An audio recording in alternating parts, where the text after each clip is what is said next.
Gentlemen, welcome to Wheezy Pro Academy. On our previous edition, we learned about how to fix the ready-made button, and this is the button. That's the ready-made press button. Today we'll be learning another different set of press button, and it's called jeans press button. Jean. They put it in jean material, and these are button here. These are the buttons. This one is quite bigger than that other one. So come up, let's roll it now. First of all, you put your dies. This is the dies. You screw it up. Make sure it is screwed up here. And you take your material. This is the material. This is the fabric we are still using. Then you place it here and you bust the hole. Take it again here and also bust the hole. So you take the button, look at the button, this is the button. Place it here.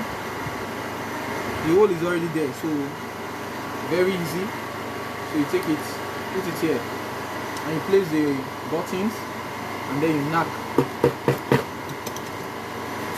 And you go for the other side again. When you are fixing the other side, you change the dies, because the dies is quite different. The dies you use for the top is quite different from what you use in the down. So we have to remove these dies now. So remove these two dies. And we'll put these other dies here also. This is the dies for the under. Make sure it is very screwed up here. Then you take the under. This is the under part.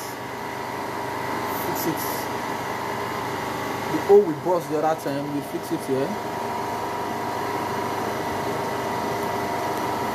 This is it. Then you take this one, place it at the top. See, you fix it at the top, then you take it here and fix it here like this. Then you knock. So I'm done with it now. This is the press button.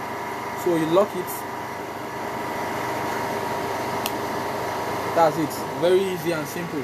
So this is the jean press button. This is quite different. Thank you for watching. Please do well to subscribe and like, and also share. I need your comment on the next post. I still remain Wheezy Pro Academy. Thank you.